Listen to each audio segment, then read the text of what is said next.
the Conservation Commission meeting of June 12th, 2024. And our first hearing is the notice of intent for 63 Mendon Street, which is installation of an RV shelter, which is a continued from our May 22nd meeting. Do we have the applicant here? Yes, Madam Chair. Clay Williams is here on behalf of the applicant, Patrick Hazard. Okay, so what do you have for us, Clay? So a general update for the board. We heard back from DEP late on Monday, which I apologize, I haven't been able to turn out a new set of plans since then. The biggest change is they requested we meet stream crossing standards for the footbridge that is currently existing. After talking with the applicant, he has agreed to remove that in its entirety. So the entire stream crossing would go away. And other than that, not much really has changed. We still are proposing the same number of plantings. I didn't get a chance to show them on a plan, but I think getting rid of the stream crossing would be a big help. I think it limits the amount of disturbance and it'll increase the amount of area that will get restored. Do you have a DEP number, Clay? Yes, we do. Okay. And will you have an updated set of plans? Because it came in so late, I wasn't able to put one together before this meeting. Okay. I didn't want to submit something today and then, drop it on you guys right before the hearing. Okay. Does anyone on the commission have a question? Yeah, I have a question to start off. There was discussion at the last hearing about moving the structure closer to the house so that it was further away from the wetland. What was the response from the owner? He still is holding firm. He would like it to be in that place. We can try and rotate it to bring it a little bit out of that 50-foot no build zone. But we still are going to request the waiver. I think, your point last time to hardship, with the buffers that he's got and where the stream is on his land, it eats up just about half of his land area. And he's paying taxes on that. So, we don't think it's too big of an ask to have, less than 20% of the building footprint be within the 50-foot no build zone. But, as always, it's up to the board's discretion. What is the closest point proposed to the wetland? Is between 50 and 52 feet. So it's 10 feet in from the stream, excuse me. So since the wetland comes off 10 feet, we'd be in somewhere between 5 and 8. Somewhere between 40. So it's somewhere between 50 and 52. So it'd be about 8 feet into the no build zone at the farthest point. Okay, so the closest point to wetland is going to be around 40 to 42 feet, something like that. Correct. Yes, okay. Correct. Okay, thanks. Going up the stream. Do you have any other questions from the commission? Do you have any questions from the audience? We need to know your name and what your location.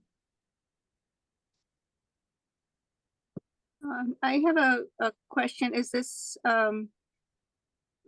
will we be able to see the final plans before we make a decision? Are we planning to make a decision tonight? Well, I would think we need to see the final plans before anything closes. Okay. Yeah, I guess through the chair, if I may, I was hoping that I could get a conditional approval to submit that stuff. I think DEP hitting us with that change at the last minute kind of messed up my time frame. But it's up to you, Madam Chair. We usually wait until everything is before us before we close anything. Okay. If there's a change on the plans, we need to have time to look at that. Okay. To the chair, Chris. Chris, I think it'd be, given the situation, I think it'd be a good idea if we voted on the potential variance that's required at this time, and then we could keep the hearing open until next 2 weeks. But then the applicant will have some certainty about the variance and whether or not the structure has to be moved at all. Thank you. Does that sound reasonable, Clay? Yeah, I think that's perfect. I appreciate it. Okay, we have a motion to vote on the Oh, no, variance. well, back up, Chris. I think what we need is someone needs to make a motion for the variance.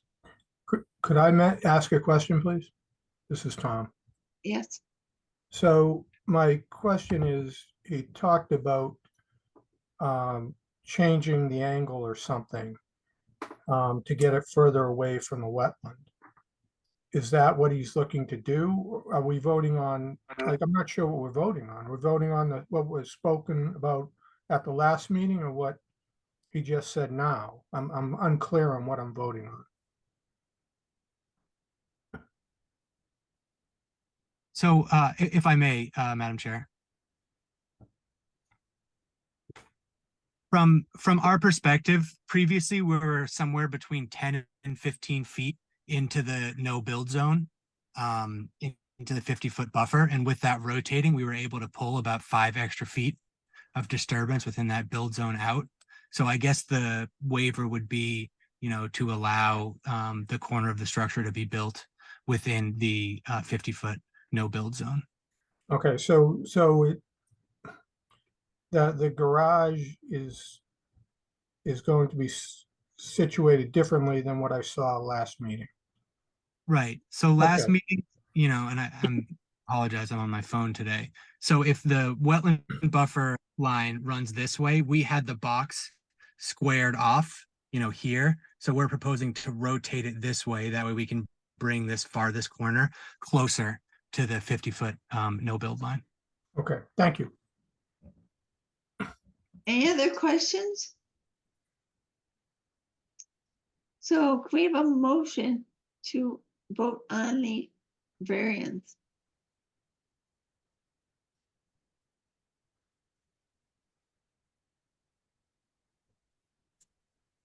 So moved. Do we have a second? Second. Okay, let's do a voice vote. Chris, I. Tom, I. Alan, I. David, I. Marcella, nay. Mike, no. So it's 3-2. So that's a majority of the commission approving the variance. And we should probably continue the hearing until our next meeting when we can see the plan. So, Okay. Through the chair, if I may. Yeah. Is there any way we could get some sort of authorization to start the remediation? I think with hotter weather coming in, we'd like to start planting as soon as possible. The way we give the sweet pepper bushes and the blueberries kind of their best chance at living. Would that be okay with the commission? does anyone have a feeling about that? You do that at your own risk, right? Correct, yes. And Yeah. it's no building. All we're looking to do is peel back fill so we can get down to the existing grades and get some of the plantings and the wetland seed mix in the ground. Any other questions or comments from the commission? Let's do a voice vote to approve the plantings to go in at their own risk. Do we have a motion? So moved. Have a second? Second. Okay, let's vote. Chris, I. Tom, I. Alan, I. David, I. Mike, I. Marcella, I. Okay. Excellent. So that is at your own risk. Wonderful.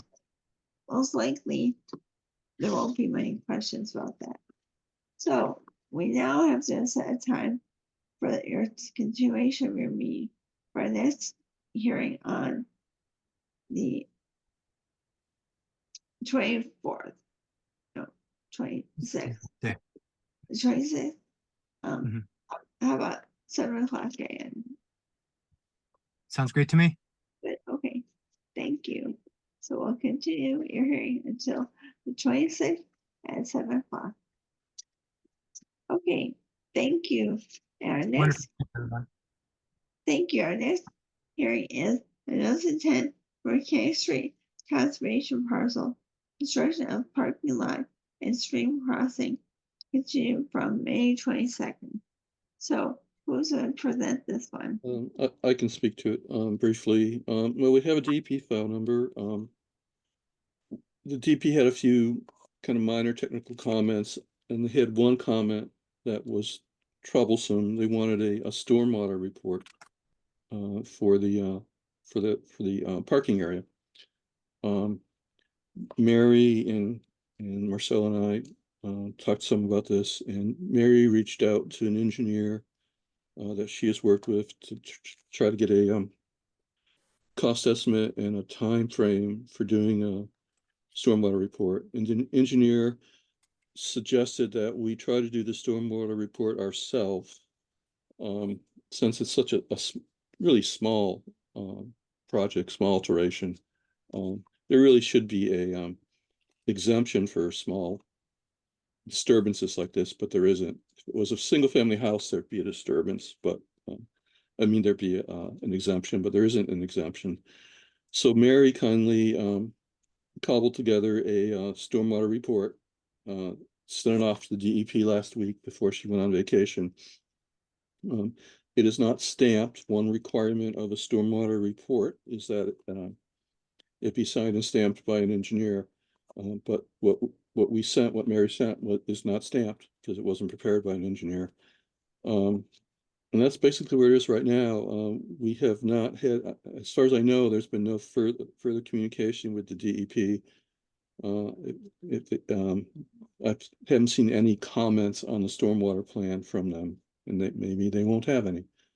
So that's where it is. I personally would like to close this hearing, but I think probably it's better that we wait 2 weeks, just in case the DEP comes back with some comments on the stormwater report, or if they reject it because it's not signed. So I would ask the commission to continue this until for 2 weeks. Do we have any other questions or comments from the commission? Any from the audience? That's Mike. I would think that we can continue this until 7:10 on the 26th. Okay, thank you, Chris.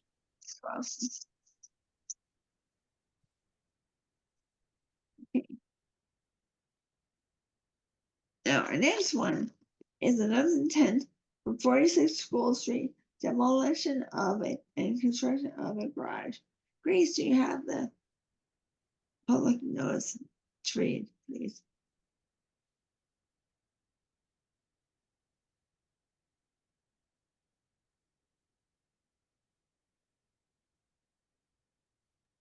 I just saw we had a hand up, Chris. Oh, yes. Whose hand is up? I can't see it, Grace. Okay, never mind then. How about 46 School Street? Can you read that, please? Yes. Hi. Notice hereby given. Mary Ellen's waiting to join. She asked if I would let you know. Oh, okay, thank you, Marcia. I did already try letting her in. She has to make sure that she accepts my request to become a panelist. Thank you. Yep. Notice is hereby given in accordance with the Wetlands Protection Act that the Upton Conservation Commission will hold the following public hearing on Wednesday, June 12th, 2024 at 7:15 p.m. NOI filed by Thomas Norton for the demolition and construction of a garage, driveway, retaining walls, and walkways at 46 School Street. Map 015-lot 114. Thank you. All right, Mr. Norton, can you please tell us about your project? Actually, good evening, Madam Chair and Commission members. My name is Rick Goodrow, and I'm here to speak on behalf of Mr. Norton. the applicant for this project. I'm with United Consultants, and we prepared the plan and notice of intent application that has been filed. Would it be possible to share my screen so we could bring the plan up?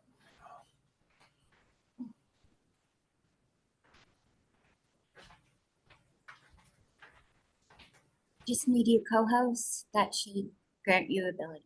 It's yours.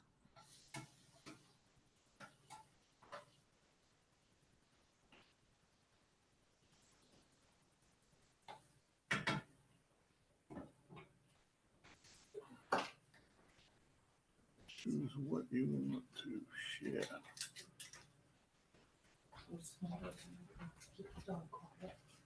Unfortunately, it's not a.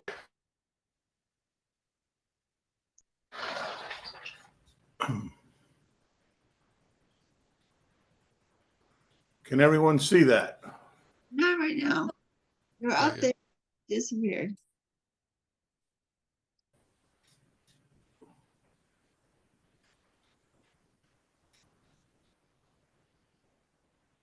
Start screen sharing.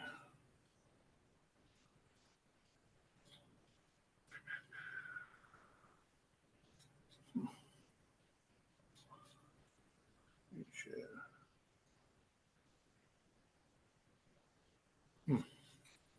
Doesn't seem to be working.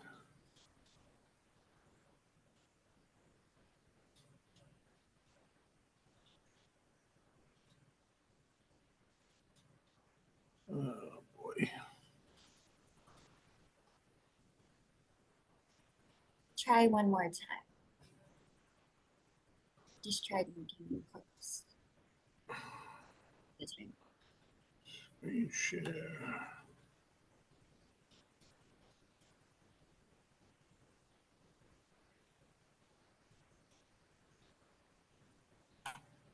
How about now?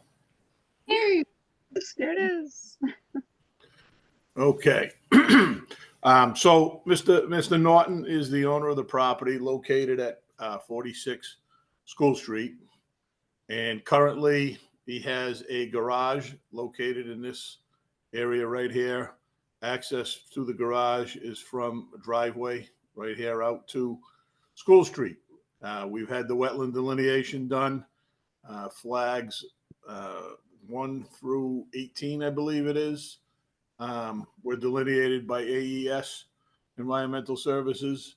And we have shown on the site plan the 30-foot no disturb buffer zone, as well as the 50-foot buffer zone and the 100-foot buffer zone to the bordering vegetated wetland.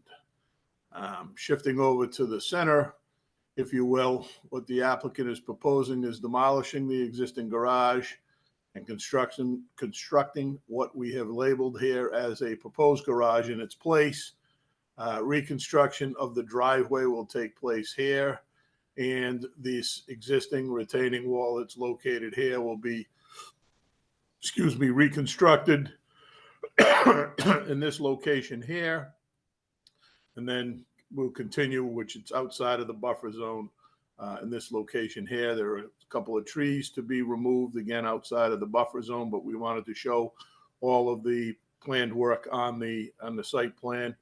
And then lastly, there are some existing concrete walkways that are to be removed and then reconstructed as we've shown here, providing access from the house, front door, side door, deck, and then to the deck area to the back, the existing deck, and then ultimately along the front yard area, down a set of stairs here to this landing and flat area that would then allow for access into the garage. I believe the plan is to have a person door located back here and utilize this area for storage of things such as recycle bins and trash receptacles, things of that nature. And then obviously the driveway access would be here. We do propose an increase in the impervious area for the garage. And to mitigate that, what our plan is to remove the turf lawn that exists in this area that is honeycombed, if you will. that top soil, subsoil would be removed, and a stone trench area would be put in that place to accept the runoff from the driveway and the roof of the garage. So we provided that, so we would be eliminating the lawn in that close proximity to the wetland that currently exists. And we'd be replacing it with a stone infiltration trench to provide for some stormwater capture and infiltration from the site. So we thought that that would be an improvement. We had met with the agent, and she recommended that we install some bounds with a placard, Town Conservation Commission placard. So we have proposed to do that in this location here. There's a note here identifying how that will take place. And so we have one here, and then we have a second one down here where the 30-foot buffer zone intersects with the existing stone wall along the property line. So that's a highlight of what the proposed project is. I'd be happy to answer any questions that the commission or the audience may have. Thank you. This is Chris. I have two questions. One is, do you have a DEP number yet? Yes, I do. Good. So we have a DEP number CE 311-0822. Great, thank you. And your combo silk sock. Where would you at? The form, the email that I received states the project has been assigned, the following number, CE 311-0822. Issuance of a file number indicates only completeness of submittal, not approval of application. Although a file number is being issued, please note the following. Mass DEP has determined that the application is administratively complete. Regards, Mass DEP. Thank So you. they didn't have any technical comments. Perfect. And any questions from the commission?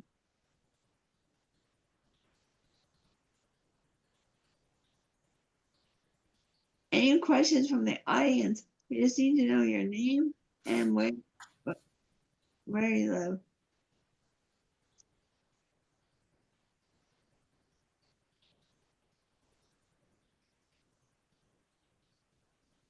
Okay, now you said Mary already saw this? Yes, Mr. Norton and myself had met with Mary before we filed. We wanted to go over the project. Our office is located in Rentham, and we do a lot of work in that area, but we always find it to be advantageous for everybody to expedite these small projects by coming in and meeting with the agent and finding out, little nuances that a commission may have. And she was able to alert us to those bounds with the placards that the commission would be looking for. So we were able to incorporate those into the plan. Do you have any planting plans for this project? No, we were not proposing any plantings. Our mitigation was the stormwater improvements with the stone trench and the removal of the turf lawn. Okay. Any questions from the commission? So, hearing none, would you like to close your hearing? Yes. Okay. Let's take a vote on the question about closing the hearing and the or. Can we have some discussion? DEP comments? He said there were not any. Correct. There was no DEP comments other than the Mass DEP has determined that the application is administratively complete. That was So we don't have their technical comments yet. They would have issued the technical comments at the time they No, issued the file. sometimes they do not. No, it's not been my experience, but that's fine. So, Mike, are we waiting for technical comments? I think there's probably fairly low risk here, but that they're going to have any groundbreaking technical comments. But I'm just pointing it out that there is a little bit of risk here. But And Grace just put up the details of the project. Does anything jump out to you, Mike, that could be something the DEP would call on? Yeah. Probably Maybe. not, but I wasn't expecting to need a stormwater report for Mechanic Street. So, Yeah, yeah, I don't know. I just, I'd actually like to see if, well, I just made the comment. Someone should make a motion or not, or make a motion to close the hearing if that's what the commission wants to, and vote on it. Do we have any other discussion from the commission? Or from the audience?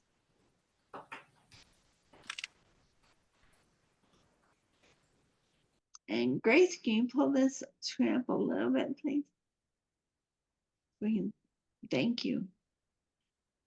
Okay, so the recommendation was waiting for the issuance of a DEP number. Well, you have the DEP number, right? Right. All right. So the motion would be to, if someone wants to make a motion to close the hearing. That's, I think that's where you were headed, right, Chris? So Rick, would you like to do that? Yeah, yes, Madam Chair. So we have a motion. Excuse me. So for commission, have a motion to issue the order of conditions.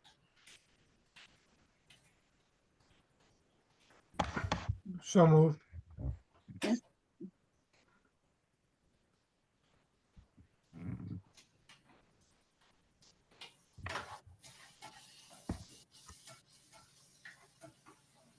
Do a second from the commission? Second.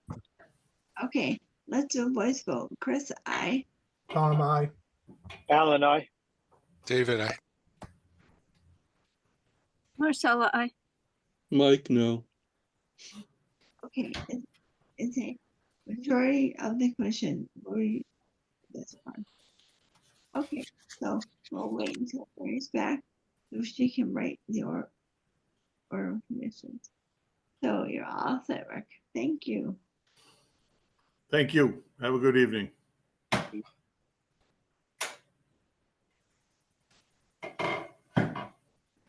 And our next hearing is notice of intent for 47 Main Street, Chapter 40B, multifamily residential, 60 units. So great. This to read.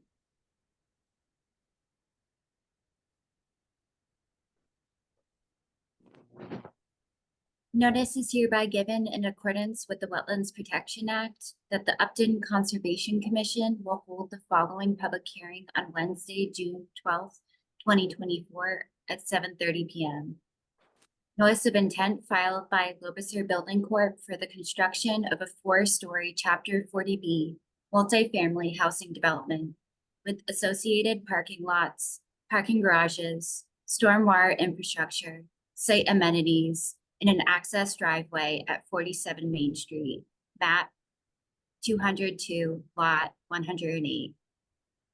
Thank you, Grace. Now, just a comment before we discuss this project. The commission is hiring a consultant to review this on our behalf at the applicant's expense. So just saying that we're gonna wait for her review of this before any decisions are made. And how about is it Scott Goddard? Yes, Scott Goddard is here from Goddard Consulting, wetlands consultant representing the applicant. Okay, and do we have an engineer about the whole plan?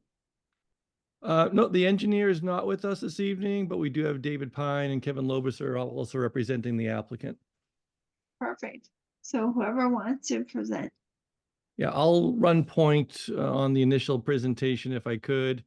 Let's see. It says that I'm disabled for participant screen sharing.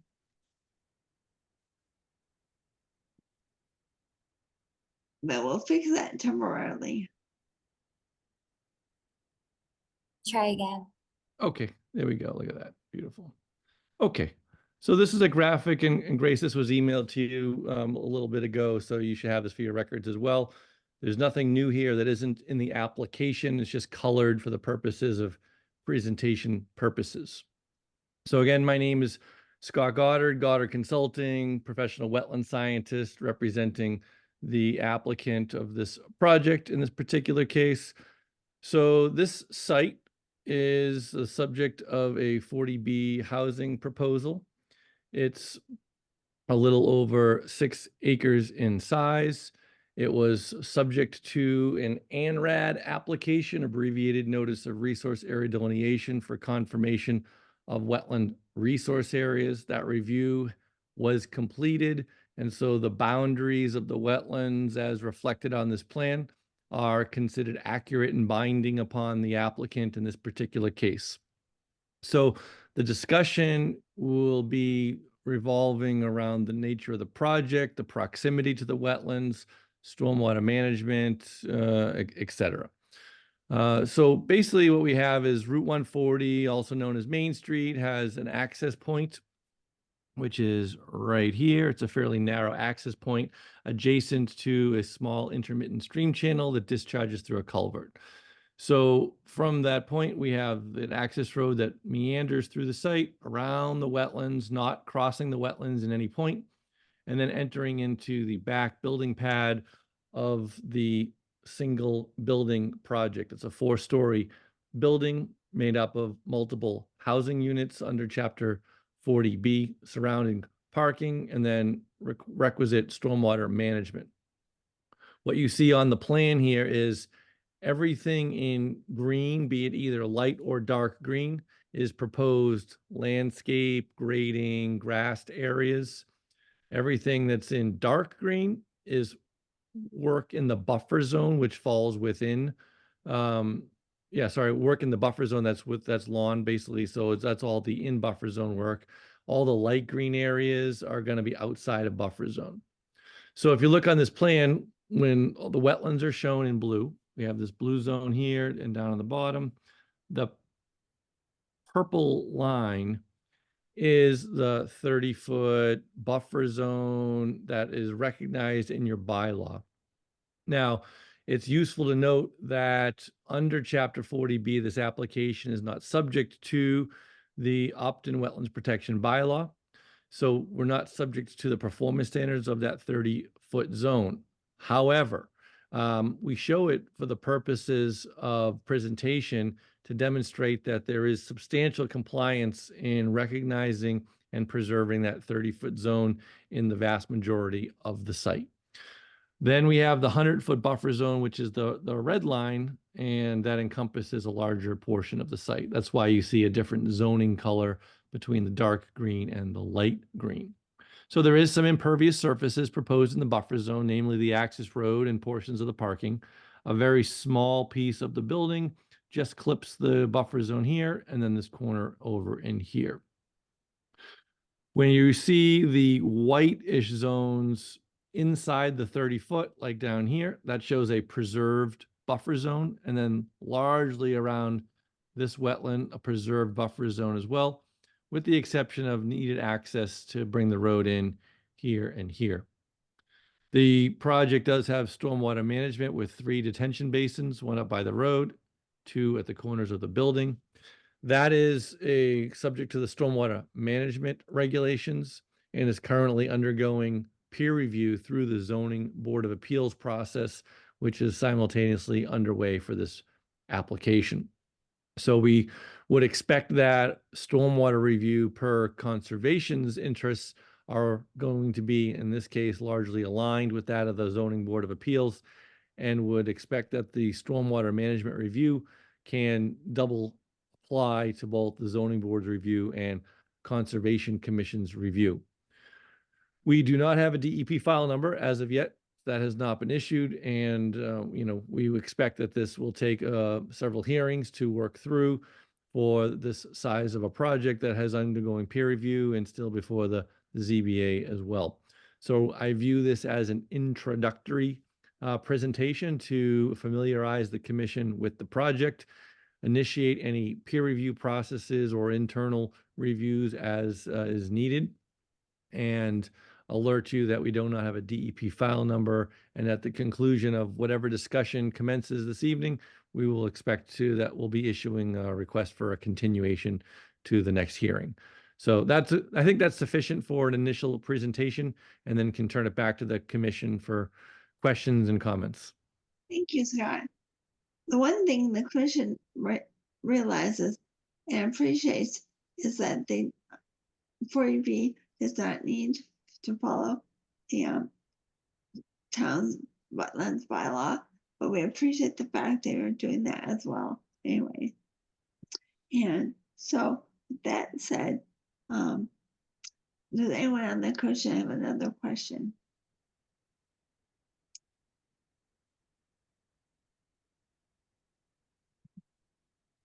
And Scott, I just wanted to make sure that the applicant is going to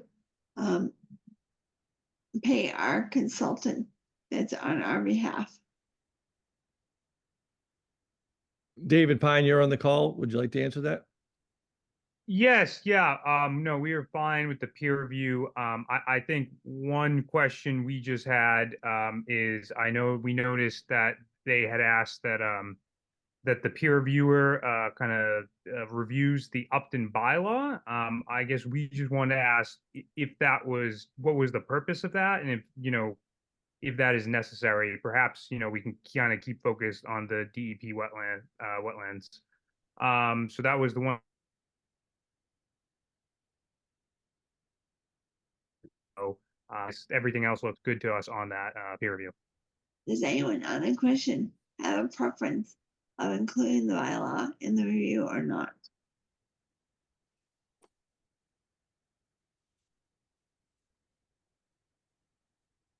How about Mike? Do you have any? Yeah, I mean, I guess I prefer that the bylaw be included, just so that we can demonstrate to the public in areas where the bylaw would have applied, even though it doesn't, and there may be some opportunities for the applicant to choose to basically try to apply the bylaw standards, even though it's not required to do so under the 40B regulations. And I think there's probably two places, you know, I can, you know, right off the bat where the bylaw might have some discrepancies or differences between the Wetland Protection Act. One is it's already been talked about as the setbacks. And then another is the stormwater management, climate resiliency sections of the bylaw.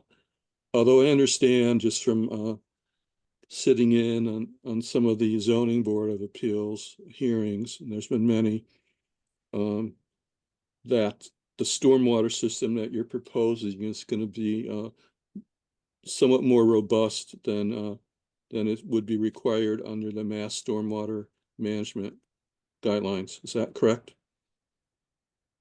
Yes, yeah, we've been working quite extensively. We don't have, and we should have a you know, kind of clean letter that Stantec we've been working with, kind of saying that they are satisfied with everything we are proposing. But we just to also add some more kind of color to the process, we've been in front of the zoning board kind of several times now. We've taken a floor off. We've decreased the project by 8 units. And probably the biggest change in regards to Concom is there used to be a temporary disturbance kind of through the wetlands. And we took that out and were able to kind of, when we took the floor out. So the project has improved a lot just from our view, but as well as probably kind of, you know, wetland as well. So but yes, I think that, Dave, that's a good point. I wasn't going to mention that only because it's not part of this application, but now that you brought it up, I think it's worth mentioning, which is there was a version of this plan that existed that the ZBA had seen where we proposed some utility work coming up through the wetlands right in this zone here where my cursor is. And, you know, I think the commission would be happy to know that that has been modified before you even ever had to see it and bring that up as a comment yourselves. So I think we're one step ahead of what the commission and the reviewer might have ended up wanting to see happen anyways in that regard. Yeah. thank you, Okay, well, Scott. to circle back, I think the question that we were trying to talk about was whether or not the bylaw should be part of the Conservation Commission's peer reviewer. I would say yes. And again, there's probably two areas of interest. One would be setbacks, and there may be others, and the other would be stormwater management. So that's why I think I'd like to have the bylaw be part of the review, with the understanding, some of those findings wouldn't really be applicable, or there would be no need, for example, for variances under the bylaw that are, inconsistent with the Wetland Protection Act. I agree with Mike because we're trying to protect the neighborhood as well as the resources. So that would be good to do both of them, have them both reviewed together. Okay, then we're fine keeping that in. If that's with how the board feels, definitely, don't want to take away anything from. So yeah, that's fine. And the rest of the peer review looked good to us, so we have no issue. I can make sure the check is dropped off tomorrow, so we can kind of get that underway ASAP. Okay, thank you. Do you have any other questions from the commission? Mike, I do have a question. When do you expect Stantec to be completely done with their stormwater review?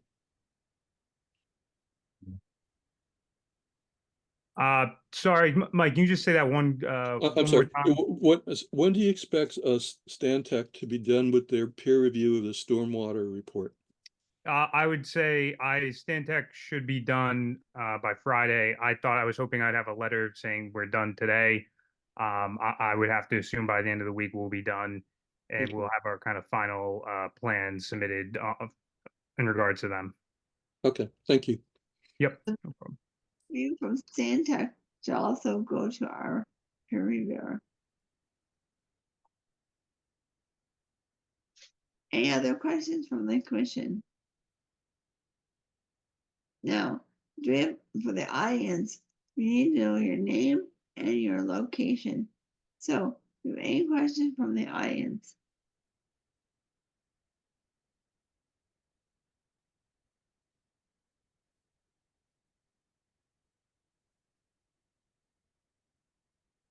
This is Pat Hurley, 13 Whitney Lane. Thank you. My question is sort of on a hypothetical, and it is relation to some legislation that's being proposed concerning protection of the wetlands from 40B. Having said that, my question is, if this wasn't 40B, what would the Conservation Commission change around this plan?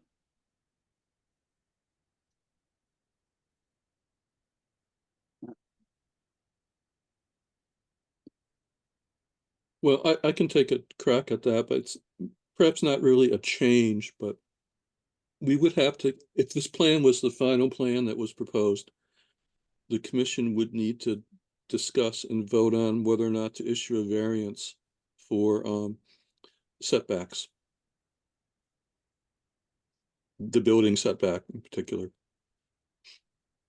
That's one thing we'd have to, and there could be, as we get deeper into this, there could be other variances that might need to be discussed and voted on. I'm a little novice at this, but one of my concerns has long been the roadway and all the stuff that will happen when we're clearing snow and all the stuff that goes into melting ice and that kind of stuff, and how close that is to the wetlands. And at the last zoning board meeting, a question was raised about any conditions that were being put on that regarding the Conservation Commission. And the answer was, frankly, they hadn't even looked at it yet. And that's been a concern of mine, Mike, for months, because this isn't the first time I've raised this question to the zoning board. And they still hadn't looked at any conditions to qualify any of this. So I'm very interested in your points about what would be done if it wasn't 40B about that roadway and how close that is to the 30-foot border. Now, I have a question for the applicant. Do you have a plan of where the snow would be piled and how it would be treated with respect to salt? Yes, we've had snow storage areas selected on the map. Stantec has reviewed it. They haven't had any issues or haven't brought up any concerns about kind of that aspect of it. We can certainly make our engineer available if the board has kind of questions about that. But we, again, we will not be storing snow in the kind of wetland area. It's a high importance to us. So. Is there a spot on your plan for snow storage? Yes, we have locations picked out for snow storage on our plans. It's not on this specific plan, but when you get into the plans we do have, yes, we have selected areas.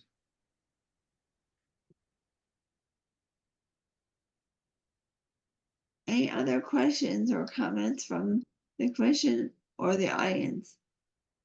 Can you point out where the snow storage areas are, and if they do you have, like, if we have a really huge snowstorm, would you be taking the snow off-site altogether, and where would that go?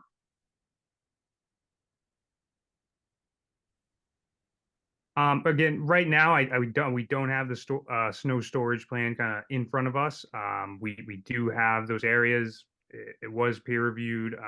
Right now, at the moment, we just want to kind of really stick to wetlands. But we can definitely talk about snow storage at the next meeting if the board would like to kind of hear more about that. And definitely, thank you. Because the snow storage and treatment would be definitely something that could affect the wetlands if we have a huge snowstorm. So that would be something that we would definitely look at the next meeting. So any other questions or comments from the audience?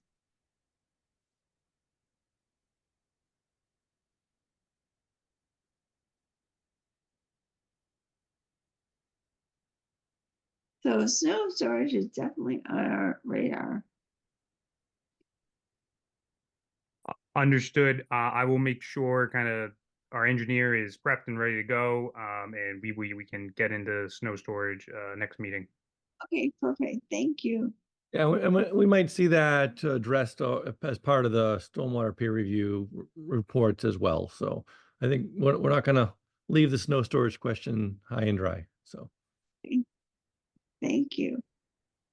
So anything else from the commission or the audience? This is Pat Hurley again, 13 Whitney Lane. The other question I have really about the road, being that it is so close to where the wetlands are, it has to do not with the final design that shows, but with the construction and how everything is going to be controlled not to violate the wetlands when we're doing this construction. That would be my question. Thank you very much. Thank you. Do we have a construction sequencing plan?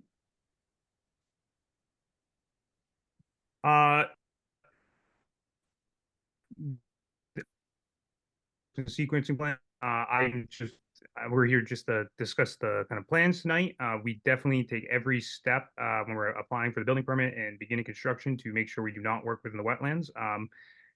As you know, this is Kevin Lobiser, has been in town for 20 years, and he's very familiar with the kind of rules and regulations. So that is something I can guarantee they will not affect the wetlands during construction. yeah, and this plan includes a full erosion control sort of design everywhere. The extent of what's labeled on this plan as the green zone is the limit of work is going to be protected through a series of enforced erosion control measures that depict both the limit of work, but also prevent runoff that's silt laden during construction when the ground is exposed. That's normal practices when working in close proximity to wetlands to protect those buffer zones and the adjacent wetlands. Thank you. And I will say that Kevin has done a lot of work in Upton and his reputation is very good. So we would expect nothing less with this project. And anything else from the audience or the commission?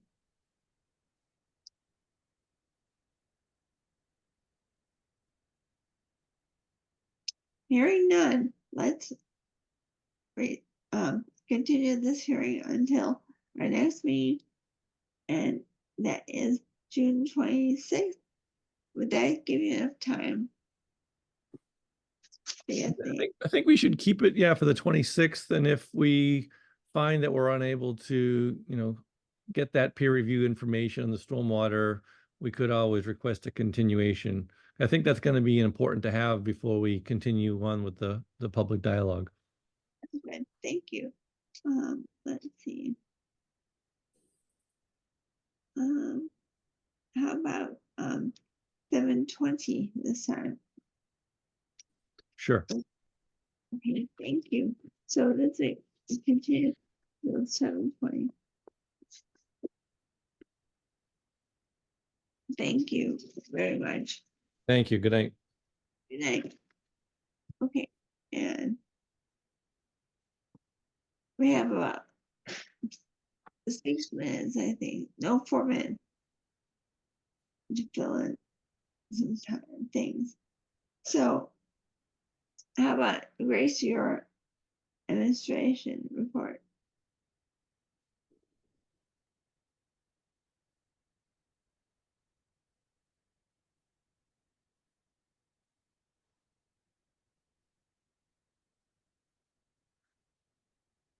We have one set of minutes to approve from May 22nd. Okay, we have a motion to approve the minutes from May 22nd. So moved. A second? Second. Okay, let's do a voice vote. Chris, aye. Aye. Alan, I. David, I. Marcella, I. Mike, aye. Excellent. Thank you, Grace.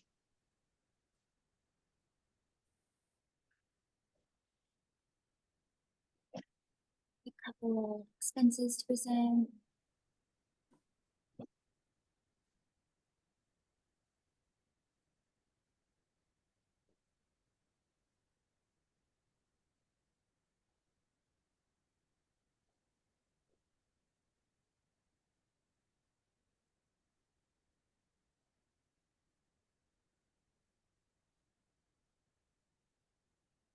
We have one invoice for Amazon, which was for a laser pointer for our in-person meetings, as well as a legal advertisement fee.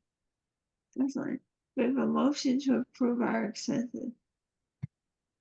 So So moved. moved. A second. Second. Okay, let's do a voice vote. Chris, aye. Tom, aye. Alan, I. David, I. Marcella, I. Mike, aye. Yes, vote of the question. Thank you, Grace. Did create a balance sheet since we're at the end of the fiscal year.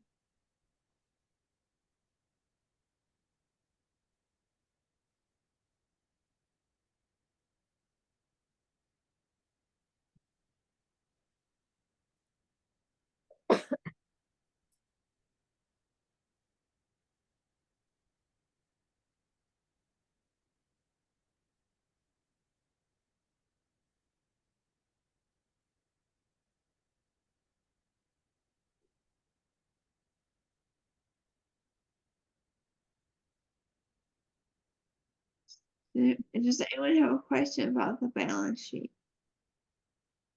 I do have one question. So for the conservation fund, we actually have, do we have another $5,000 in that account from the annual town meeting vote? Is that this fiscal year or next? Well, I guess it would be FY 20, well, I guess it would be FY 25, but I'm assuming that the town meeting $5,000 doesn't reflect in this Huh. balance sheet, but I'm wondering if that's correct. Yes, I believe that should kick in. Okay, so in July, we should see that. Okay, thanks. Thank you. Okay, thank you, Grace. Anything else? From your That's Okay, thank you. Now we have a certificate of compliance for Upton Ridge, GP number 311-0726.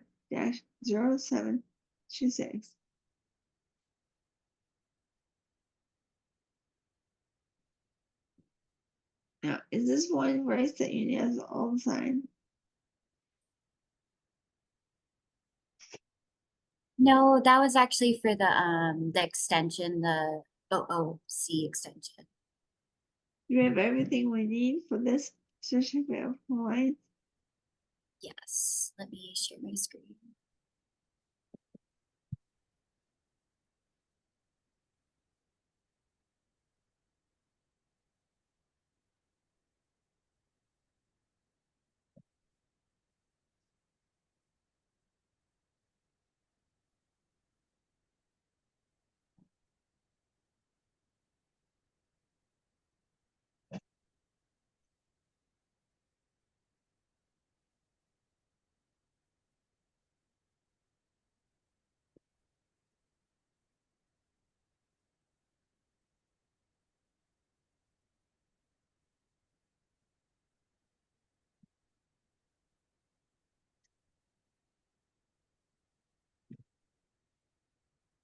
So you are right, Chris. This is the extension.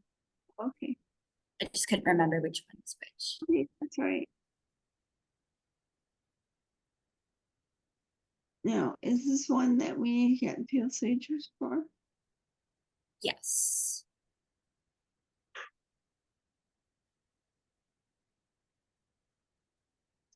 Okay, do we make, I make a motion to issue this extension permit for Upton Ridge, 311-0726. do we have a second? Second, All in favor, press aye. Tom, I. Alan, I. David, I. Marcella, I. Mike, aye. That's a unanimous vote of the commission. Now for this one, I think we need to get a signature page, because we don't have one yet.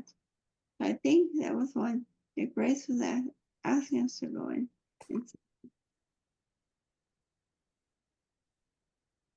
Yes, I believe we need 3 signatures. Thank you. 3 or 4? Four. Quorum? We need 4 Person came in yesterday, so we need 3. Okay, more. thank you. Okay, so we've got that one. And how about if we go to Mary Lee with a report before she left?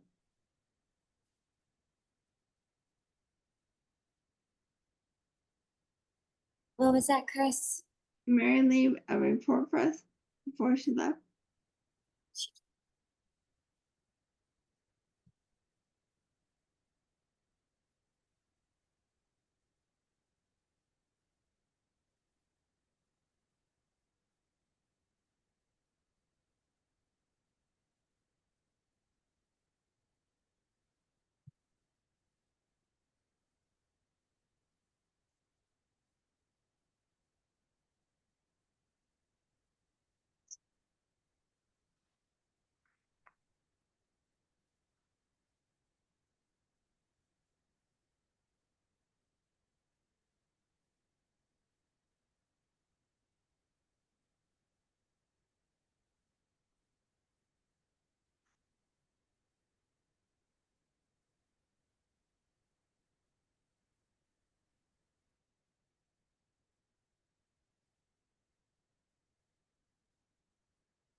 See Mary's report.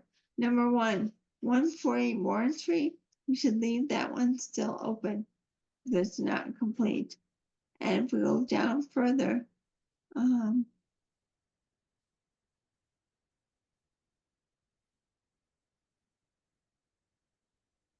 number 4, 144 Westboro Road, sign off for occupancy permit. Bounds not installed and lawn seeded. Not ready for a COC. And any questions on the inquiries?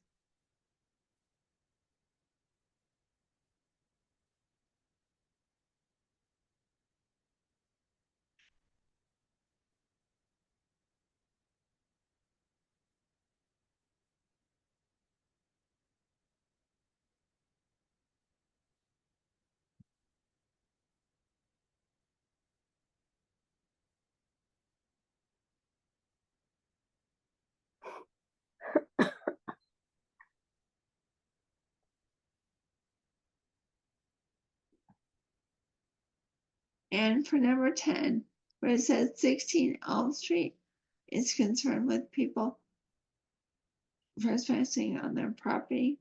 Do you have any way to remedy this?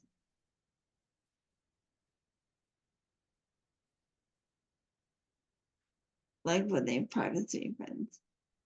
Heritage Park isn't really under the care, custody, and control of the Conservation Commission, is it?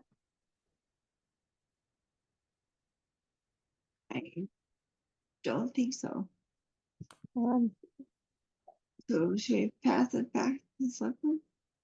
And I think Mary said that they could put private property signs on the boundary, so I don't know what else could be done, even if we were the custodians of this property. What did she want us to do?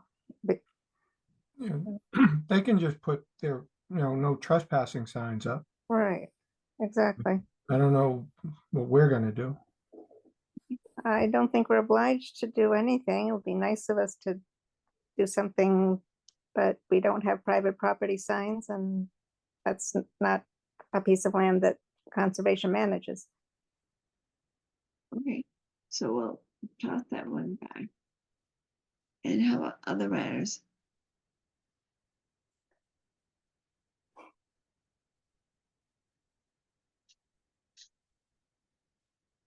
Now that Mary had talked briefly with someone from Native Plant Trust, and I was able to communicate with them a little more.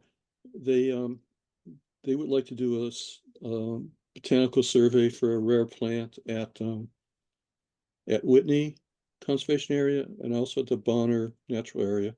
And I talked with them today, and I said that would be fine. They've actually been censusing that population for a couple of decades. So this is nothing new. I think that they could do it as soon as this weekend. And then while talking with them or emailing with them about that, I mentioned the bog that's on Forest Heights property, and that it may be an interesting plant community to evaluate. And they're interested in doing that. I just was going to email town manager just to make sure he didn't have any problems with that. With Native Plant Trust going out there and taking a look at that community, since the commission actually doesn't manage that property at this time. Thank you, Mike. One thing that came through the emails today is about Lake Maspinock, that the Hopkinton had done a survey of the vegetation in the water, and then they were going to treat the pond with sonar. The pets in there.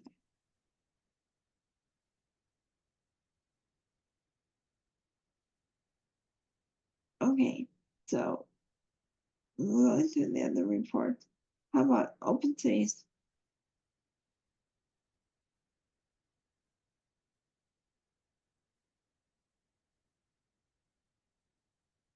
Is Bill here?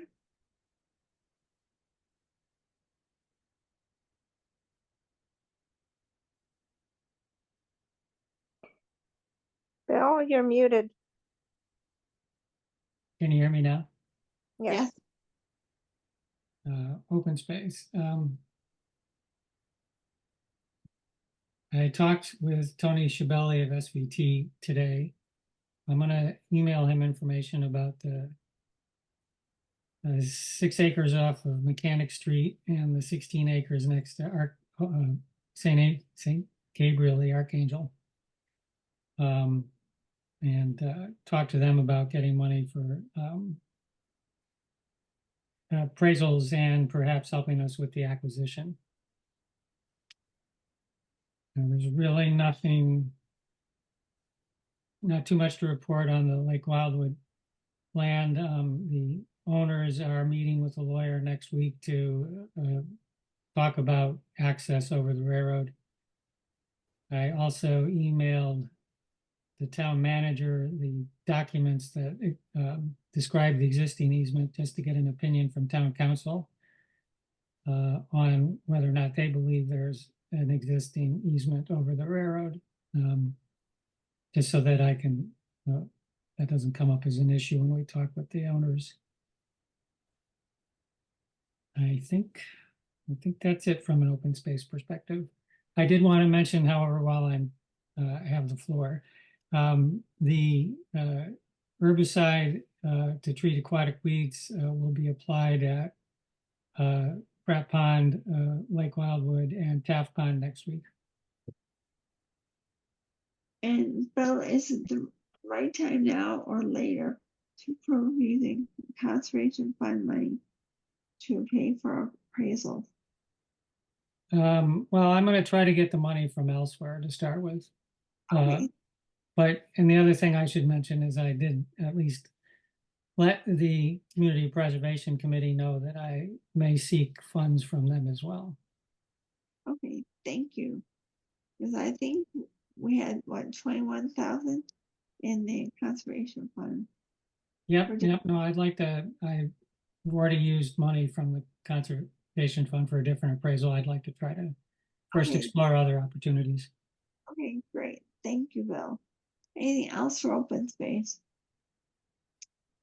Now, how about land stewardship? Mike is filled you in on what's going on with Mechanic Street. And otherwise we just have a backlog of projects to work on, and we'll hopefully be able to plow through some of that this summer. But it's, a lot of trail work and a lot of work, especially a lot of work over at Mechanic Street. But some of that may be contracted out.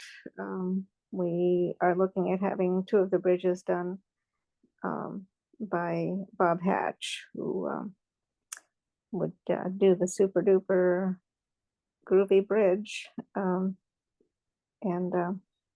we are going to contribute to that. So that should be really a nice benefit, but it's not one of our projects. I'm handing that over to Bob and SVT. So that's pretty much it. Okay, thank you. How about NIMBA, Environmental Club?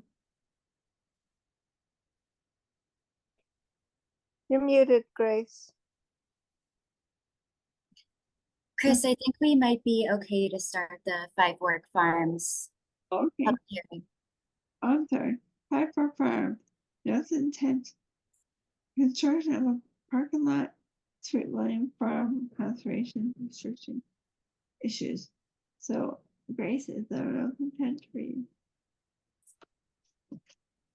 Notice is hereby given in accordance with the Wetlands Protection Act that the Upton Conservation Commission will hold the following public hearing on Wednesday, June 12th, 2024 at 8:10 p.m. Notice of intent filed by 5 Fork Farms for the improvement of existing farm stand driveway, an extension of parking area at 153 North Street, map 005-lot 017. Excellent, great. Now, is someone from Farfar Farm here?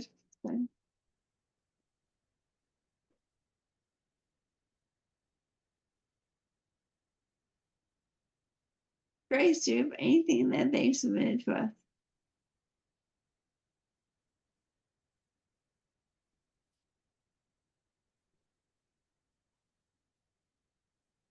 Well, Chris, we do have the notice of intent, Right.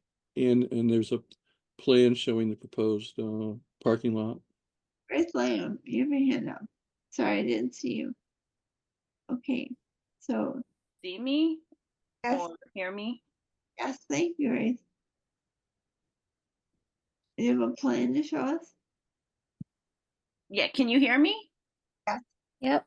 Okay. I don't how do I okay.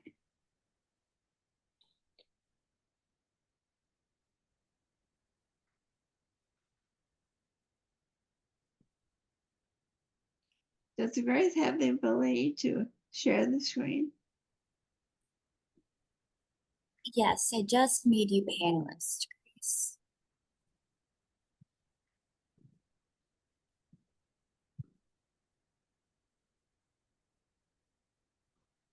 You should be able to share now.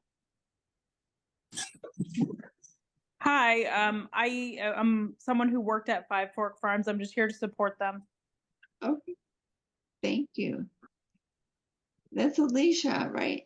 Yeah. Also on the library trustees. Okay, thank you.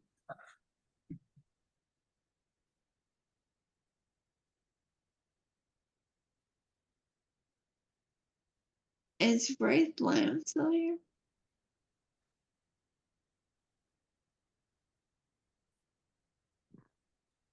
Sorry.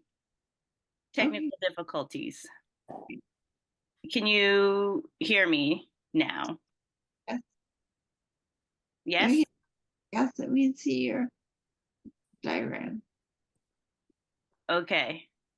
Oh, here we go. Sorry. So I think the last time we spoke about the parking area could have probably been 2 years ago. I forget how many people came on the site visit, or how many of the commission came to the site visit, but the project is moving forward. I think back then you had my proposed sort of idea of layout of the parking area and the driveway. This we present tonight is the engineered plans from WDA out of Westboro.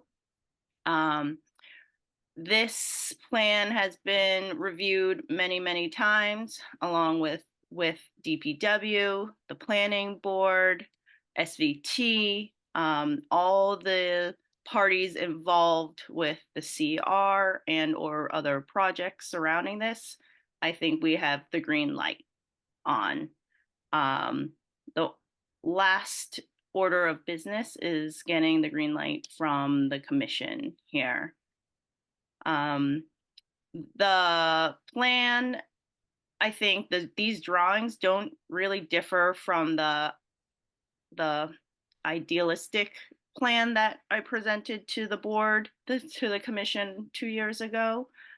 This is now just a more concrete, sort of on the paper, I guess, of what we're doing.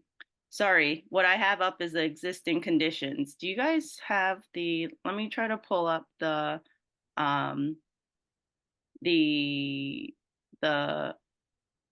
proposed plan. Grace, do you have that? Yeah, I can pull it up if you need me to. That would be great.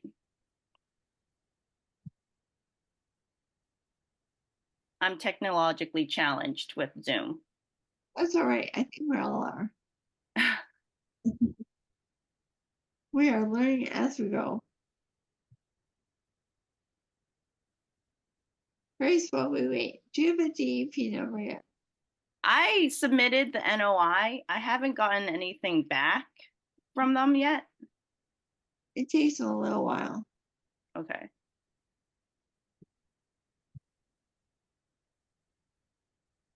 All right, yes, so this is the site plan. So in all, there's 32 parking spaces, two of which would be handicapped accessible. These plans were presented to planning board last night. And we spoke with town, what is Michael?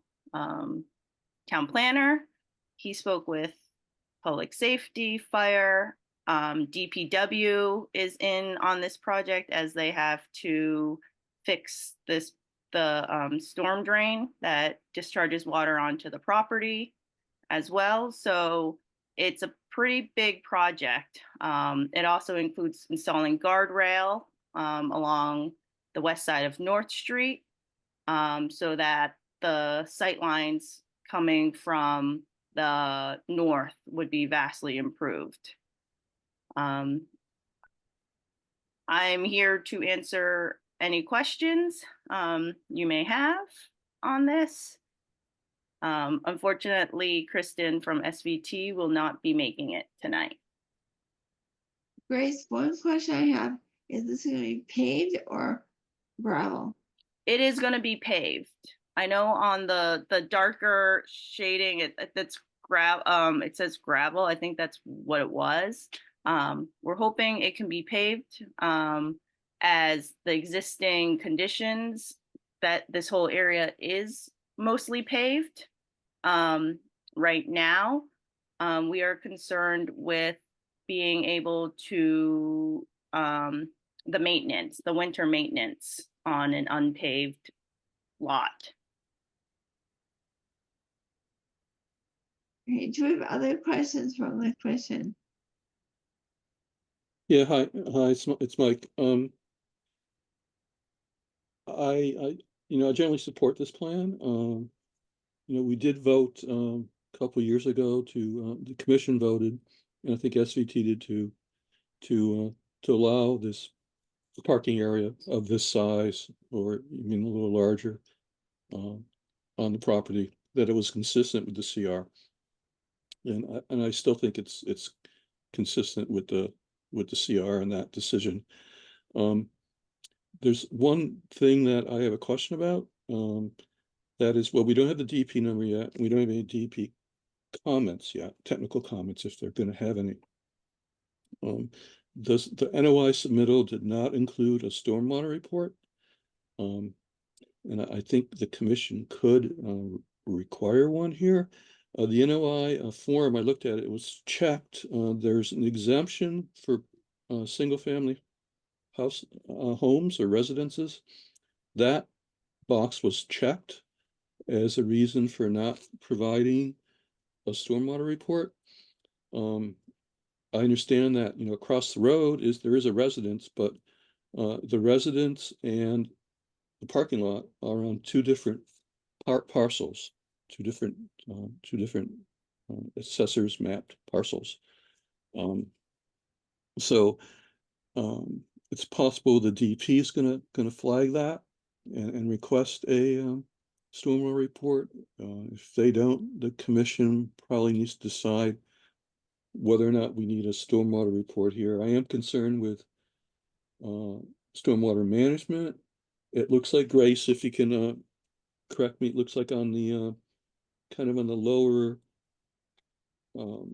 left-hand side, just adjacent to the parking lot. Is that some kind of a stormwater basin there?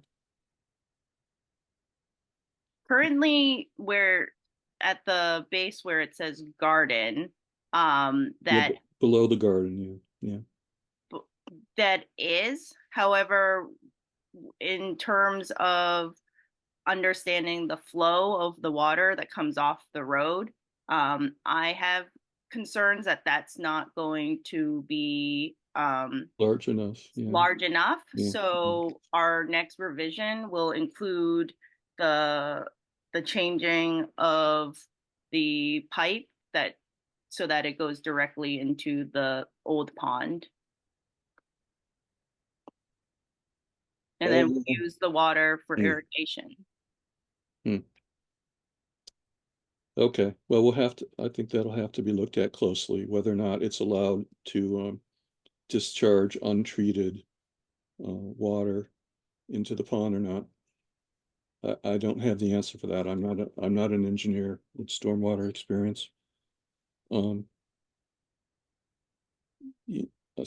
anyway, that's the big issue. Does it help that does it, I don't know, hurt or inform at all that the current water does go into the pond already? So it wouldn't be really changing anything? It may. I mean, when they do those reports, it's basically a comparison of existing versus proposed conditions, but the proposed conditions have to meet certain treatment standards of the water. Again, not someone with stormwater engineering experience, but well, I guess my point being,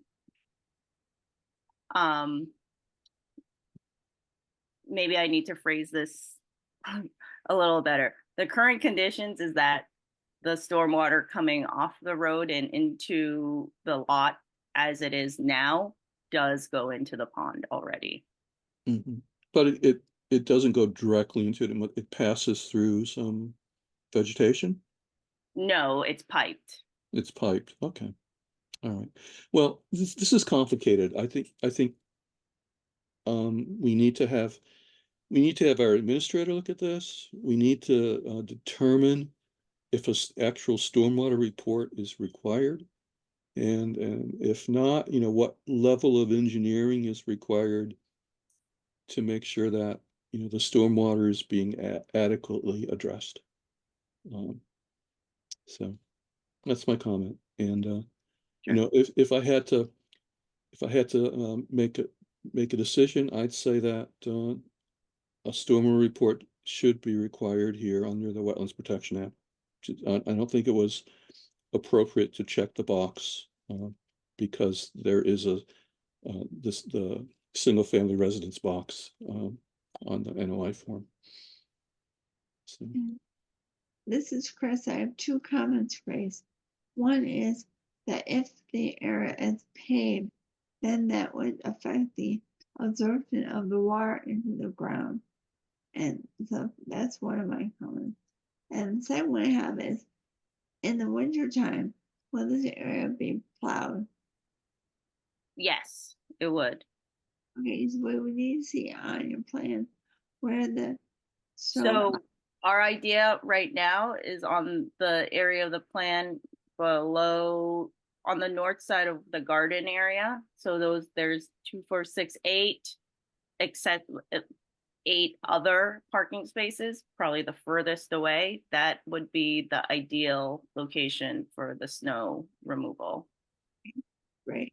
So I would say if you have the plans revised, maybe noting that this will be the area of snow accumulation in the winter. We talked about that with a different applicant tonight. And any other questions or comments from the commission?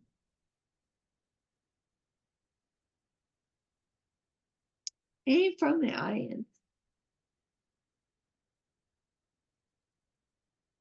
So I would say that this would have to be continued for multiple reasons. And hopefully that will give you time, Grace, if you need to add anything to your plans.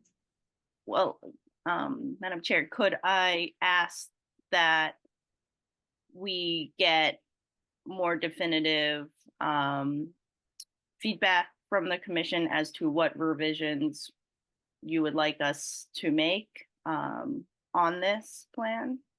Okay. One would be where the snow would be placed. And Mike, what else is your comment? Well, again, like I said before, support this. I think it'll be a considerable improvement over current conditions in terms of probably water quality and safety. You know, North Street's not particularly safe when this farm stands in operation right now, so this will be a great improvement. Again, I think Mary, our administrator, needs to review these plans carefully. We need the DEP comments, if they have any technical comments. And we need some more information about stormwater management, even if we end up not requiring a stormwater plan, you know, which is a, you know, a formal document that is spelled out under the Wetland Protection Act.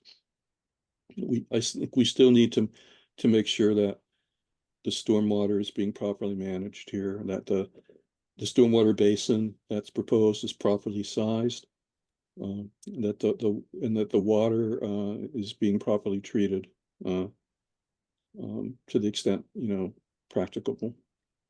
So I'm not sure, you know, Grace, maybe what needs to be done is, you know, in the interim for the next meeting, hopefully we'll get some DP comments. If not, maybe we'll need to, you know, continue this, you know, for a month or so, maybe.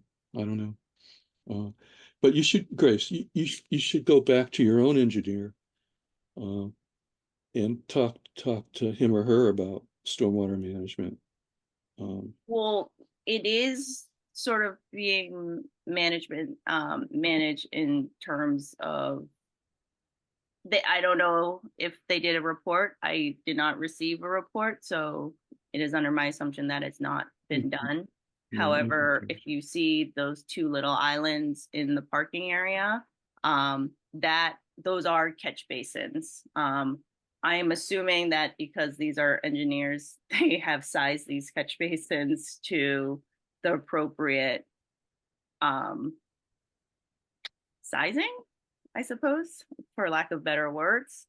So that, I mean, it's their jobs, for lack of, I think what we're looking for is to move forward as quickly as possible on the project during the summer months while the farm stand is not as busy.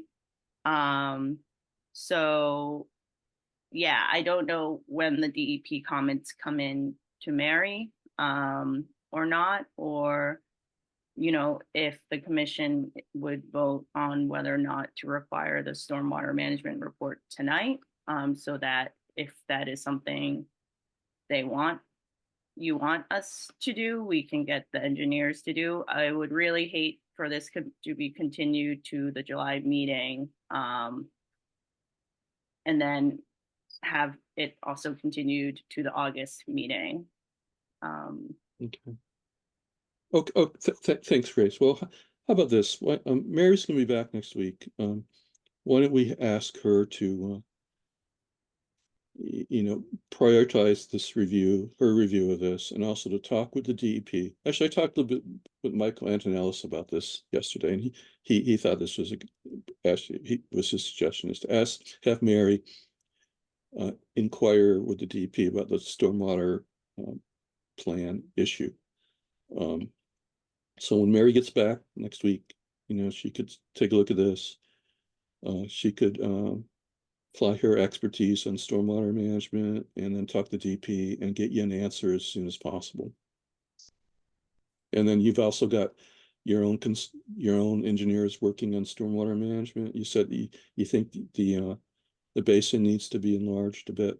So not the basin. I do think that due to the amount of water that we've observed that flows off of North Street during the heavy storms, a little catch basin of that size is not the catch basin, but I don't even know what the correct terminology for that little water area under the location where it says. Yeah, I was scouting that the stormwater detention basin. Right.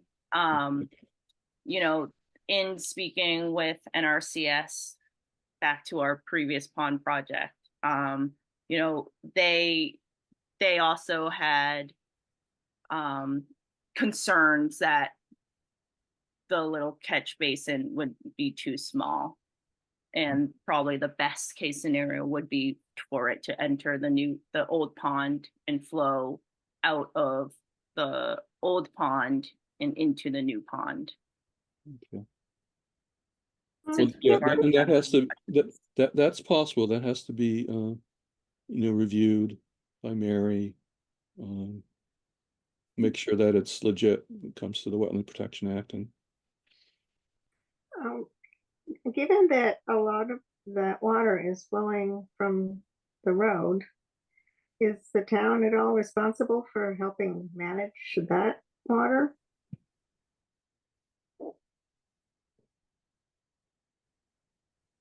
So I wish that we could redirect the sewer, it's not the sewer. What do you call that? Those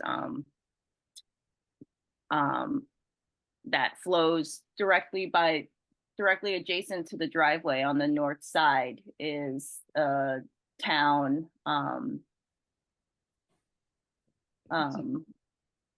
not a culvert, drain.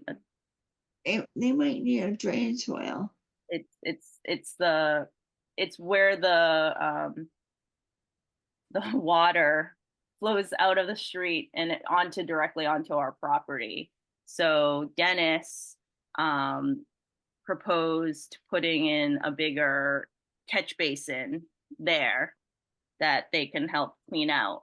However, the flow is so much that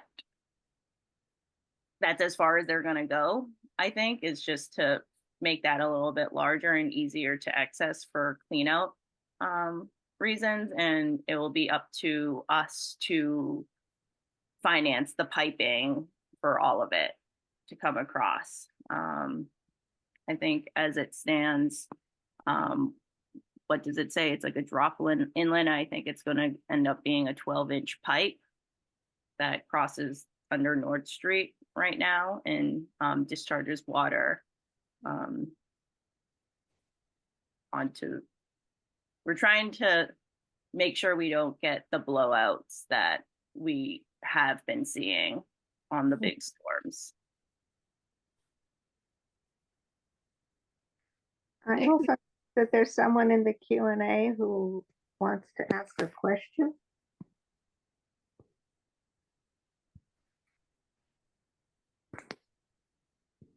I don't know if they can do that by writing it or if we can, if this person can be brought into the loop. Brian King, I think.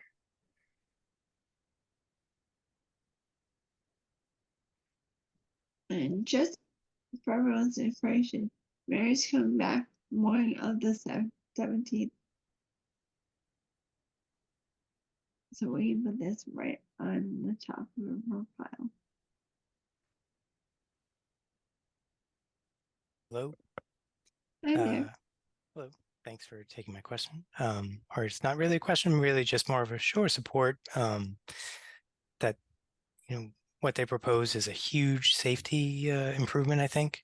And I understand that's not necessarily your total focus, or maybe even your focus at all. But, as a 21-year resident of Upton, visiting the farm, and that, what they propose is a really huge improvement in terms of safety of the people visiting, and I think also of the drivers on the main road. But again, I understand you have different concerns, but I just wanted to show my support in terms of what they propose, and it seems like they've done a lot of work to do things the right way, and I think that's how they run their business as a customer. That's what I've observed. They don't do things willy-nilly, and they do things for the best of of their neighbors and of their land. So I just wanted to show my support, and that was really all I had. But I appreciate the time, and thank you. And we have David Bauer. Hi, good evening. Just a member of the community here, and I think like most people here, I live close to the wetlands, so this is of great importance to me. But listening to Grace's plan, it sounds like she is deeply concerned to the point of going above and beyond the recommendations of the engineers to ensure that drainage is more than sufficient going forward. So if Five Forks is proceeding under an abundance of caution, would it not be unreasonable to let them proceed during the review? Because I understand that for a small business like they run, it could be incredibly costly and difficult for them to have to stop while these plans are reviewed. I mean, what's being proposed by them? It seems a very modest thing, and again, they are proceeding under an abundance of caution. Would the council consider that? Well, thank you, David. We appreciate your comments. And the first thing we need is the DEP number before anything happens. And the second thing is we need our agent to be back on the 17th to review everything. And then we'll go by her recommendations. But I understand it's very important to get this started as soon as possible. Any other questions from the audience or the commission? Because I would say, Grace, we have to continue this until our next meeting at, how about, trying to make it a little bit earlier. How about if we say 8 o'clock? That's fine with, what's the date of the next meeting? The 26th. 28th? I think. Okay. And hopefully that gives the DP number of time, gives Mary time. Well, thank you. Chris, I just have a quick question for Grace. Sorry to interrupt, but Grace, you don't have your planning board permit yet, special permit yet, is that correct? As far as I know, and Bill can speak to this a little bit. From what I heard last night, we just have to notify the butters, and I guess we will go back to the next meeting to get the permit. Okay. And second question would be, I know met with them last night. Did the planning board talk about having a peer review engineer look at it? No, they have waived that requirement. Okay, thank you. But Bill can correct me if I'm wrong. The only thing I would add to that is actually, you'll be meeting at the hearing will be the first meeting in July. Right. There's another planning board meeting later this month. Sorry.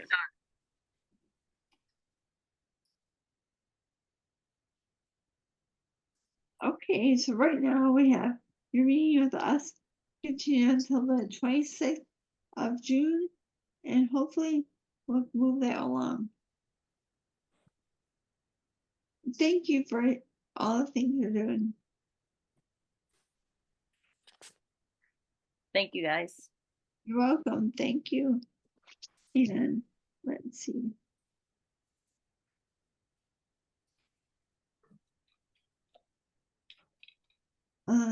Now we have a request for partial certificate of compliance for Blueberry Lane, DP number 311-489. So is that one Grace you need for us to go come and shine?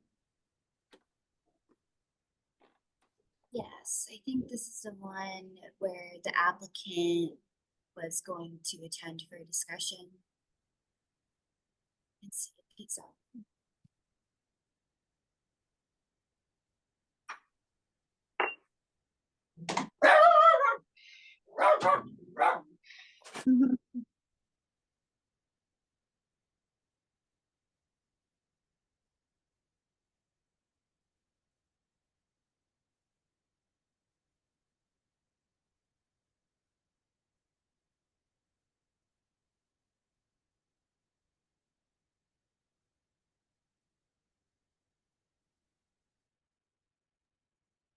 So I don't see Brian Carroll on, but this is the order of conditions for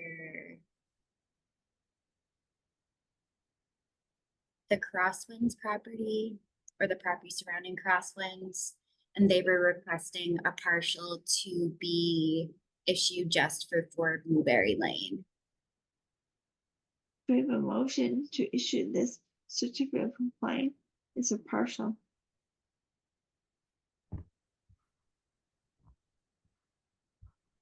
I think the only thing on there that would be a condition is the roof drains going into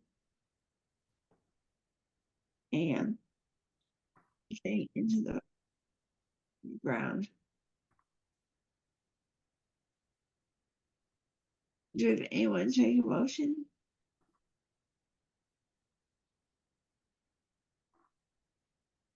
So moved. Do you have a second? Second. Okay, let's do a voice vote. Chris, I. I. Alan, I. David, I. Mike, aye. Marcella, I. Okay, that's a unanimous vote of the question. And next one we had was a request for oral conditions extension. I already did this one for alternate bridge tip. So we already did this at 8 o'clock. So we're gonna keep moving on. Okay, now we have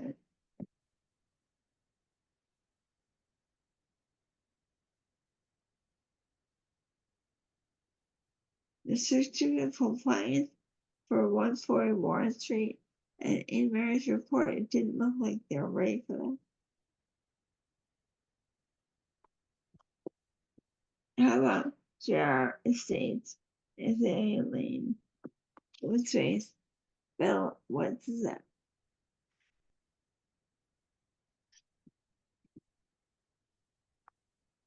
Yes, so is they are working on the deed, which will include the road, the easements, and the open space.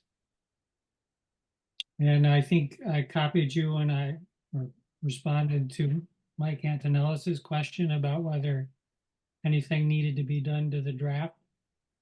And I think the draft didn't include the reference to the restriction agreement. So I asked that that be included in the deed. Okay, excellent. How about Dogwood West Trails? I think we're still waiting for a response. There was a letter sent out. We're waiting for a response from the owners. Okay, excellent. And inventory of detention basin. So we move forward with that.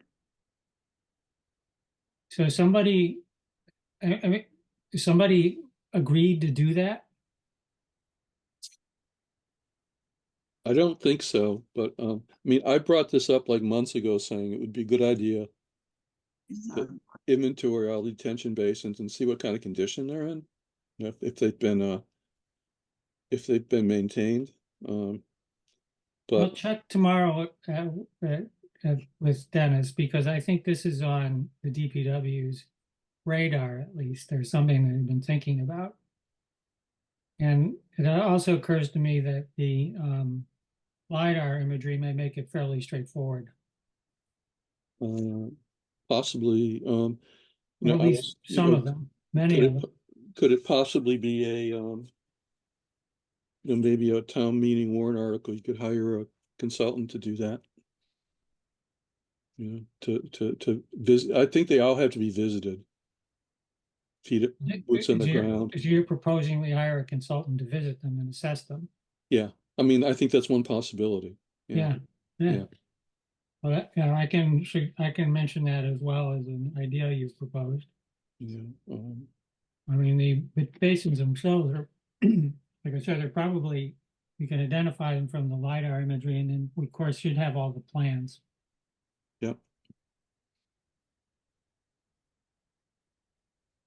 But I'll ask Dennis where we stand, where the DPW stands in terms of inventorying them, and Dennis may already be thinking that the DPW would visit them, but I think it's a much better idea personally to hire somebody to do that. Okay, thank you, Bill. Now, next we have authorized increased funding for Grace's MACC train. We have the understanding was that Grace was not in student, so it would be more expensive to do true trains. So, Grace, how much more was that? So I originally proposed the student rate, which was $45 per workshop. However, myself being a part-time student, I don't qualify, and so I qualify for the member rate, which is $65 per session. So, how much more would that be? $25 for the one session. So, any discussion? So we have a motion to approve an extra $25 for each session. So So moved. moved. So moved. Okay, do a second. Second. Okay, voice vote. Chris, aye. Aye. Alan, I. David, I. Marcella, I. Mike, aye. Thank you. Grace, I really appreciate the fact that you want to go to 2 of those trains. Hopefully you'll find them very useful. And results of the naming of properties. Do we have a drum roll? I share my screen.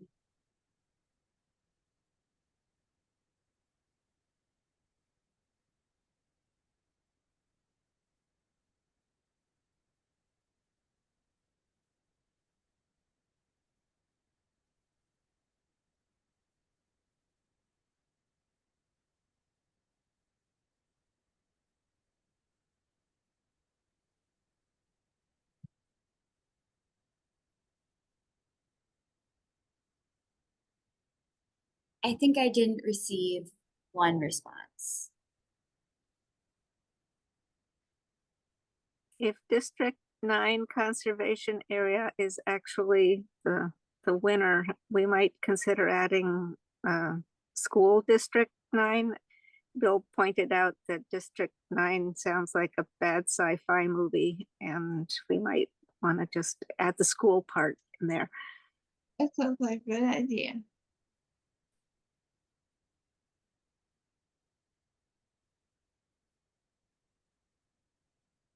Does anyone have an objection to changing that or amending it?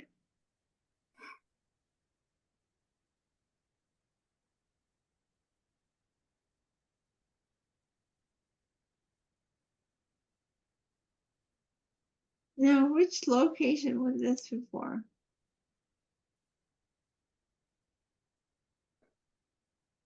It's for the Mechanic Street property, Chris. So, I don't know, I guess, is there any discussion or based on this, should there be a motion to, name this the District 9 or School District 9 conservation area? I do have a question, Grace. So are the tallies for first, second, and third choices or altogether, or? No, it's just how many times it was voted on. Oh, so there could be different first choices. yeah. Huh. Just Grace, maybe we should defer this until we see the first place choices. Yeah, first, second. You I have was those waiting on one more response to do that, so it might be better to wait until we get all the responses. Okay. Yeah, I actually don't see a problem with just calling it District 9, but if people want to throw school district, that's fine, but.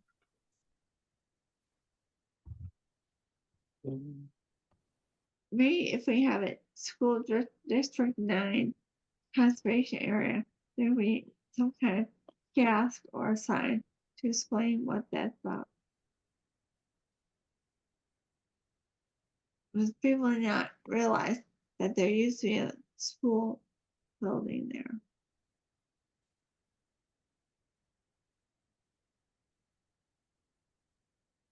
Well, through the chair, does someone want to make a motion? What are We we wait- voting on? What are we voting on? I'm not sure.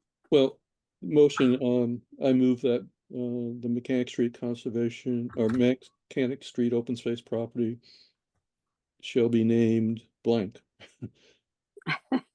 You know, Oh, whether school district or District 9, is that what we're talking about? oh yeah, whatever the name, you know, whatever the name that people want. Grace, do we need one more time to wait for this? There was one response I was waiting for, yes. Okay, so we'll wait for that one. So Mike, if we can continue that to our next meeting. Grace, if the response you're waiting for is mine, I really have no preference either way. My concern is that we haven't calculated this properly for understanding what the first place vote is. You know, we either have to have a method of this particular property had X number of first place votes, X number of second place votes, and X number of third place votes, or you employ something like ranked choice voting. But if you're just calculating how many times it appeared as 1, 2, or 3, I'm not sure that's a good way of calculating what the preference is. But you know, this if we haven't decided, if we haven't defined what our ranking system is, then I guess any system is fine.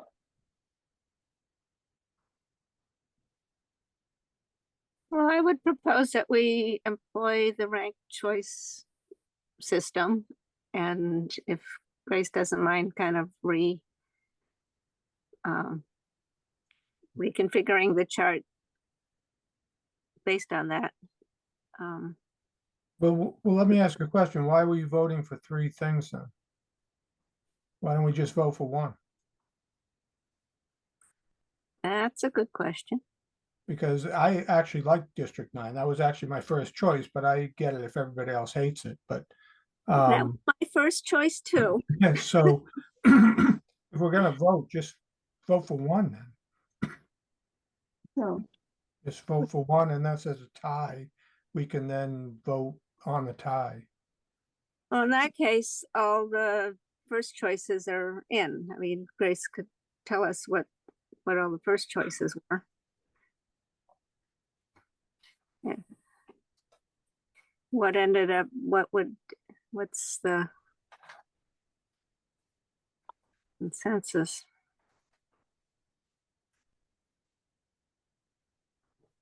But if we need more time to figure it out, that's fine. we're putting Grace on the spot right now. Well, so how many people really hate District 9? I think, It was one of my choices. I think It school wasn't the top one, but it was one of my choices. So District 9.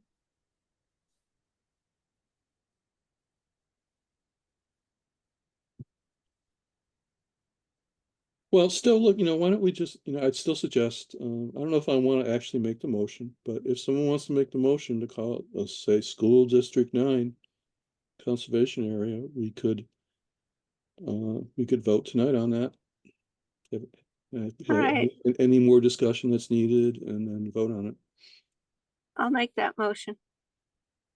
Wait a second. For School District 9. Wait a second. I'll second. Okay, let's Grace any other information. Well, this is Alan. I mean, people do realize that District 9 was a famous sci-fi movie, right? Right. Okay. All right. Good. I just didn't want to know if we wanted to link to that. Okay, good. Well, if it's School District 9, we can extricate ourselves. No, I understand. I just wanted to make sure folks were aware. I mean, it's a fine movie, but yeah, I just wanted to make sure. That's a Well, voice it's just too bad Upton didn't have 51 school districts. Would have been great, but Well, we could still call it District 51. Who's to say? I don't know if it's open for discussion. I mean, it's different. I kind of like it, and it brings in the history of the area. I can see the kiosk right now with a picture of the old schoolhouse. Hopefully, we have one of that old schoolhouse. I don't know. And that would be good to have the historical part too. Okay, I had a motion to vote and a second. So Chris, aye. Aye. Alan, I. Just to make sure, so this is School District 9? Right. That's what I'm proposing, yeah. Okay, I have an I as well. Marcella, aye. And Mike, aye. Do we hear from Alan? Yeah. Yes. Okay. Yeah. Unanimous vote of the commission that the parcel be called School District 9. Conservation area. So good job, everyone. We got that off our list. Really. And you know, when it comes down to it, nobody's going to call it school. We're just going to be saying District 9. So we're not even going to use conservation area. I mean, that's where that's sort of how things play out. But we'll be the School District 9 is good. We'll be on the official sign. Yeah. So, In 20 years, there'll be some video crew going up there. They're tracking all the abnormal events occurring at District 9. oh, great. So, yeah. Thanks. I think this was a good exercise. We thought it through. I'll use it again when we have another open space area in the future. Anything else for tonight? So thank you, Grace, for all your hard work. As a solo person, yeah, you did a lot of work this week. Good job. Okay, so do we have a motion to close the hearing? So moved. Second. All in favor? Aye. Aye. None. Aye.